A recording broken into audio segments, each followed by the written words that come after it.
And there we have it, folks. We've got our prediction set up again. As we are in as well. Best of luck to both of you as we continue here. Going in, we do see that we have a immediate ban of the 𝗧𝗵𝗺 and a pick of 𝗬𝗃s. We have a ban of the 𝗧𝗫𝗀, which makes a lot of sense considering our last few games against Kirasumi here.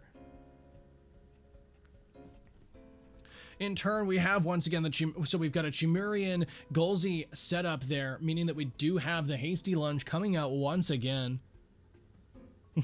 Left, indeed.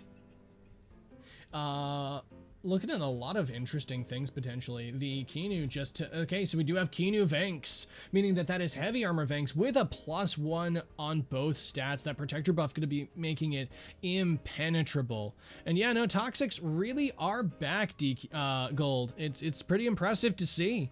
Some pretty grand stuff. While we're getting that set up there, give me just a hot moment as I check everything here and do a little bit of stuff behind the scenes. As we do see our second ban is the Turok, which makes a lot of sense, given the fact that we do have a lot of toxics that are coming out on Kirasumi's side, and we want to make sure to not necessarily see too many of those go astray there. It also just helps keep things like 𝗂𝗀𝗎 safe, which, while it can slap back, it's a bit too much of a knife fight. We actually do see the Platymus get banned out as well. Makes a lot of sense. So that's that.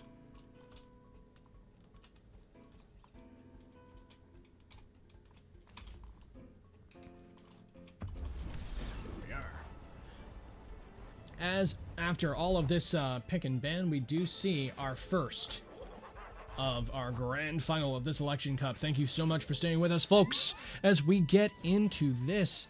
Our protector buff immediately on one side, our hostile buff on the other side.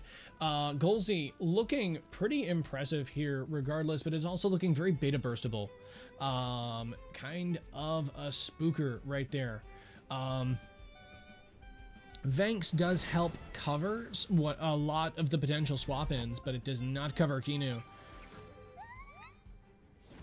As immediately we see Kira swap in for the buffs on that. Purgation onto 𝗬𝗃s, making it even ruder, as the protector alongside the purgation means it's now at +1 and +1 attack as well for its defenses and offenses. Qiinu lives the CPG to boot. The snare grabbing whatever item was on 𝗬𝗏𝗎𝗄. I know that energy drink is generally on 𝗬𝗏𝗎𝗄. You can, like, so if you're running defense on your Qiinu, you can live those. It's hard, but yeah. Also, yeah, it's likely that Kira is not max attack. But still, we do see Gagbom swaps the Qiinu out once again, bringing in the 2-wire. As Common Factor makes its wonderful appearance here, meaning that suddenly this Qiinu can, in fact, get bopped. And unfortunately will not be able to throw nearly as much into this. The bait triggering on Qiinu as well, getting Savage Suplexed into the Shadow Realm thanks to the spinning top of Doom, which just is not going to be going down. Heavy armor alongside Arcane Wrap, alongside protector buffs, just so many separate impressive things right here. Very, very frightening focal point for Gagbom's team. We can see why he's dropped so few games inside this set. With that, 𝗂𝗀𝗎 has returned to the field and is, yeah, it looks like it's got some pretty good stuff to do here. I think a taser onto 𝗬𝗃s is actually very important now, just so you're getting some true damage on the admittedly incredible resists that we have there, and Gagbom recognizes it, swapping out into the Guldur.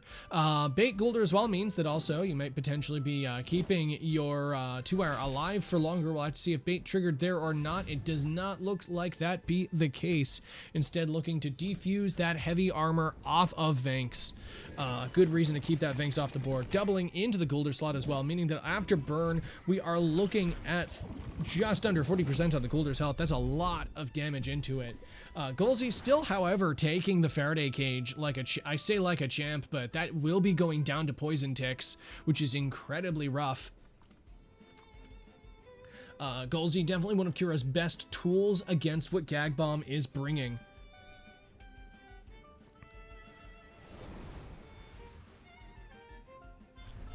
So with that, we see the actual Turok come in on Kira's other side here, as We also, in turn, see the Yggdrasil hop in instead of the 2-wire there, just allowing for more common factor in the future. Charged Iron Filings landing out here, not going to be doing an excessive amount of damage to either of these Tems, 𝗬𝗫 being an incredibly chonky boy, and Yggdrasil resisting that attack thanks to its vaunted nature typing. But the diffuser is going to be something of a tricky biscuit here. It's just so much restriction in terms of items, and we can see why both Kira and Gagbom have made it up to this point. But them do have clear and distinct strategies to ensure that they either outperform or outmaneuver a lot of the other strategies that people are relying on. And when gears are so solid, and when two of the best things in the game are currently gears, it's why you see tech like this. Diffuser 𝗂𝗬𝗺 is a very powerful Tem. So, it will, however, also be a Tem that's going down to this poison tick unless Kira can find a way to get another status onto this Tem. I don't see a way for them to do it. It's actually going to be 2 statuses. That's even harder. Ooh, big rough one right there. With that, the 𝗧𝗲𝗺𝗫𝗃 will just be working on getting as much value as is possible, careening into this alongside the Rockfall, causing the 𝗂𝗫𝗺 to go down. Yggdrasil is down to 29% after that onslaught, but it is still slugging it, throwing another Depress into Turok, just sapping its health away.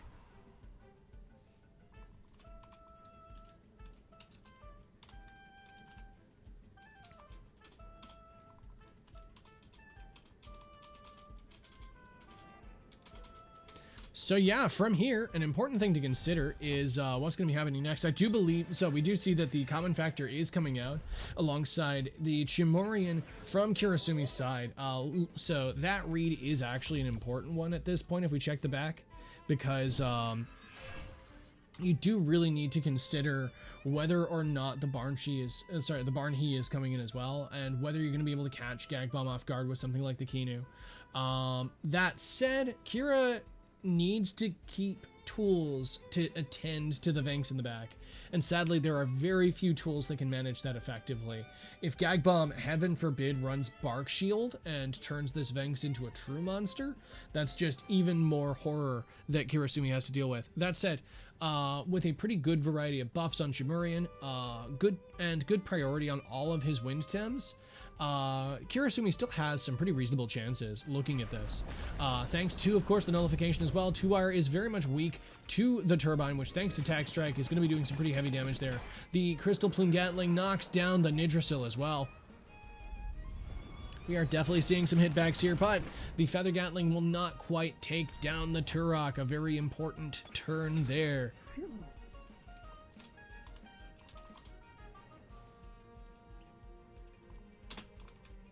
So, with that, Vanks is back on the board, and boy howdy is it looking scary. At this point, it really just has to continue cleaning up everything else now that the 𝗂𝗬𝗺's down, now that the Turok's solo, now that the 𝗬𝗏𝗎 has no stamina. It's just ready to start tearing things to pieces. Although that said, it still took a fair amount of chip from even that hit, and it is important to remember that Vanks is incredibly slow. It is one of its shortcomings, but wow, honestly, I'm kind of surprised by that absence of damage after that. The purgation definitely seems necessary given the fact that it's a little iron ball of death. So with that, 𝗬𝗏𝗺 hits the board and is, in my opinion, kind of immediately frightened. Like, that just gets boned by a combination of Vanks and 2-wire. But the question is, can it provide enough of a, like, distraction for 𝗬𝗏𝗎 to get the numbers that it needs, as it continues to throw damage into these Tems, as it does take down the Vanks thanks to the P-jab. The Faraday Cage coming down as well does mean that the 𝗬𝗏𝗎's is going to get doubled into, but at this point, will the 𝗬𝗏𝗎 actually be the difference here? Because that's still a huge amount of HP on that. Obviously, the concern now is the fact that, you know, you can't quite take down both the 2-wire and the Kinu, but, like, surely at this point you just rush down, you focus down the 2-wire, getting a big CPG off just to make sure it goes down. No, Kirasumi rests instead, not choosing to overextend, perhaps unsure about being able to KO that. I know Gagbom does run a pretty chonky 2-wire there, but, with that, we do see the Revitalize gets back in on the 2-wire there, bringing its HP back up by a pretty significant amount, meaning it is able to survive that, and it still overexerts! Very unfortunate.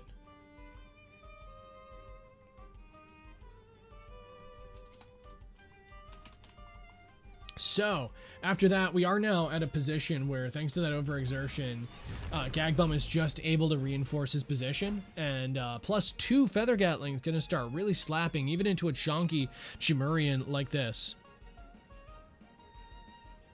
1 second, guys. Just going to make sure I'm hydrated here. Whew. But yeah, it's getting down to the wire here, but the additional Tems and the absence of stamina on this Chimerian is really turning things into Gagbom's favor here. +2 on the 2-wire. Akinu still alive and breathing and able to just throw out that health that was so important in that previous turn. Means that, yeah, no, Kirasumi's suddenly in a much harder place than they were in any other portion of the game.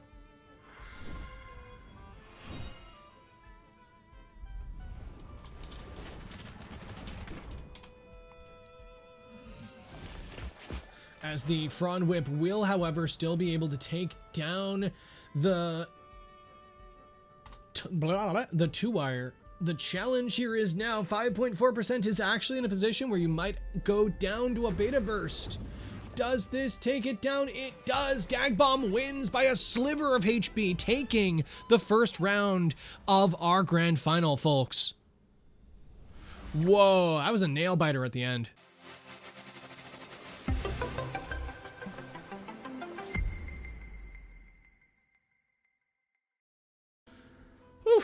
So, with this, we do see the Kinu is banned out first, and then the Nidrasil once again gets banned out. There you go. See, Gold? There it is.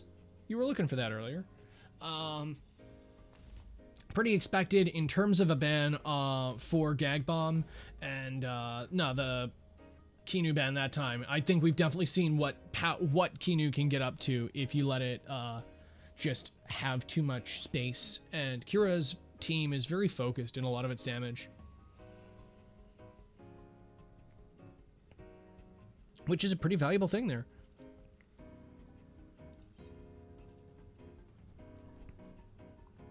One second.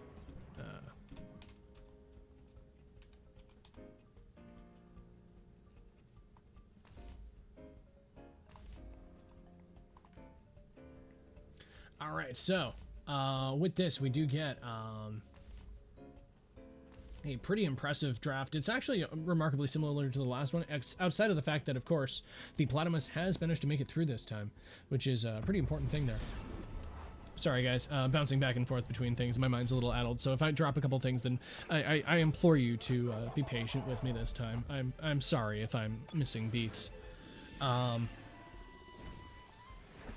So, continuing with this, however, we will have our second game between Kirasumi and Gagbom. Will they manage to bring us to a rubber match? Will Kirasumi manage to bring it back? We once again see the Chimerian 𝗂𝗬𝗎 lead that's been very frightening from him. But Gagbom's had a lot of tricks up his sleeve. He hasn't led Vanks this time. It's going to stay in the back, which means that it's going to be a big chonker when it needs to be, which will be a very valuable thing indeed.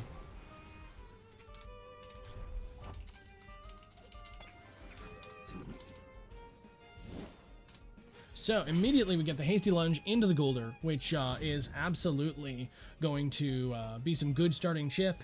It also means that the bait is not immediately something you have to worry about.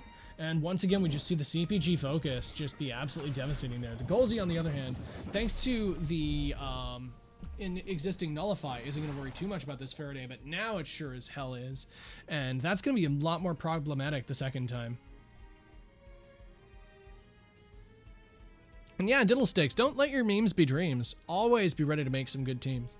Some very good stuff.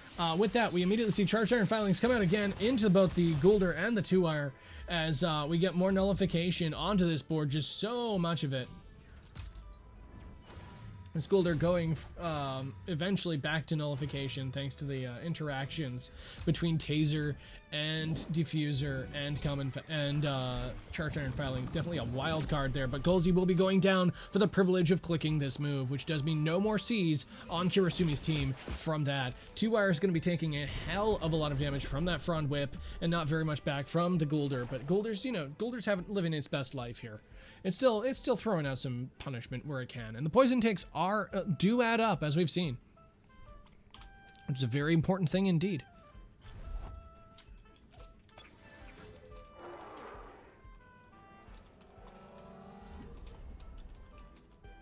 So with that, we are seeing the Turok hit the board, which is definitely going to be a spooky thing for Gagbom. As we can see here, the Yggdrasil hops in, mostly to allow the common factor to reset. An important thing about your 2Wire is that you do make sure that you reposition it, which is obviously going to be very, very useful here. We do see the Turok come in instead of the Guldur, meaning that if we see another CPG into that spot, no, it's into the Yggdrasil. Kira staying on his toes, but the Turok does eat a Feather Gatling like a champ.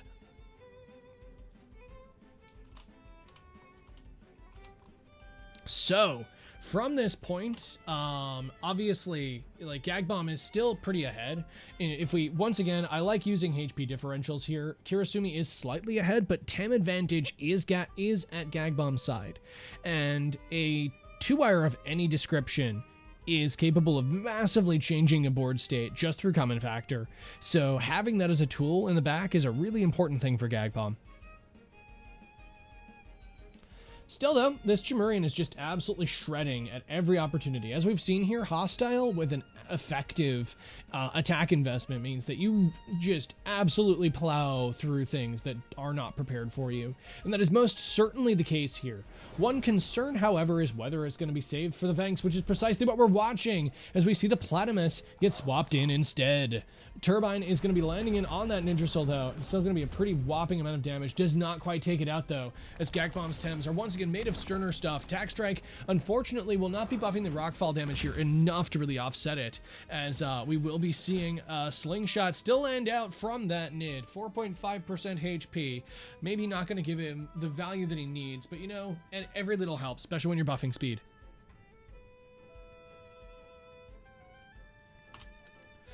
Yeah, no, things are continuing to work out pretty well for Kira.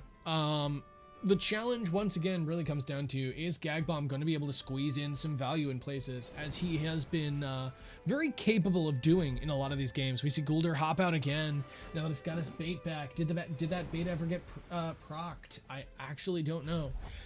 We see Kinu hop in on the side of Kirasumi, meaning that we do get +1 on both defenses for this Platymus, and now a Toxin Shower is coming out. Although a Toxin Shower onto your own Kinu, buddy, that's a lot of damage that you've just thrown into that Kinu. The bait, however, does mean that it's certainly using its HP bar very effectively here. You know, it's still alive. 2.9% is still living, but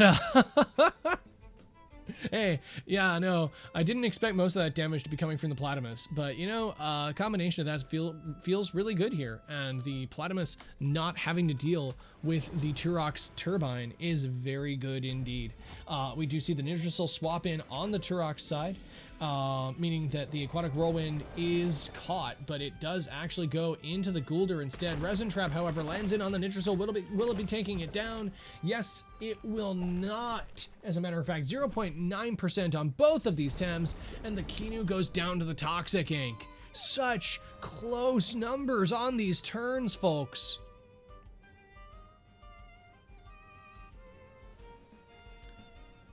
Yeah, no, that was a wild one. Turok, however, is going to re-enter the board. So we'll get to see what that gets up to again. The fake beard coming at us here, as we will be seeing this 𝗬𝗏 hopefully clean up a lot of these Tems. There's a lot of slow toxics with no HP on Gagbom's side, and the little 𝗃s that could. I suppose really the thing that Gagbom needs to do here is just make sure that he's able to level this 𝗬𝗏 a bit and the Chimerian. Like, if he gets those down a little more, then 𝗃s will be able to do the job that it needs to. As we've seen, it really relies on purgation to get a lot of the damage that it wants outside of just this sheer high base power of some of the moves. But in the meantime, we will still see another spores come out before the 𝗬𝗏 is able to rockfall both of these Tems down, which is a very important thing.